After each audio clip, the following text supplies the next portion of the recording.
एक बार भगवान गौतम बुद्ध अपने शिष्यों के साथ किसी पर्वतीय स्थल पर ठहरे थे।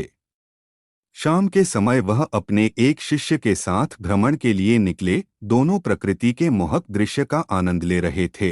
विशाल और मजबूत चट्टान को देख शिष्य के भीतर उत्सुकता जगी। उसने पूछा, इन चट्टानों में तो किसी का शासन नहीं होगा, क्योंकि ये अटल, अविचल और कठोर हैं। शिष्य की बात सुनकर बुद्ध बोले कि नहीं, इन शक्तिशाली चट्टानों पर भी किसी का शासन है। लोहे के प्रहार से इन चट्टानों के भी टुकड़े टुकड़े हो जाते हैं।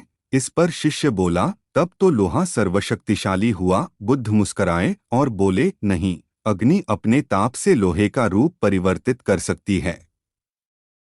उन्हें धैर्यपूर्वक सुन रहा शिष्य बोला, इसका मतलब अग्नि शक्तिवान है। बुद्ध ने फिर उसी भाव से उत्तर दिया, नहीं, जल अग्नि की उष्णता को शीतलता में परिवर्तित कर देता है तथा अग्नि को शांत कर देता है। शिष्य कुछ सोचने लग गया। बुद्ध समझ गए थे कि उसकी जिज्ञासा अब भी पूरी तरह शांत नहीं हुई है।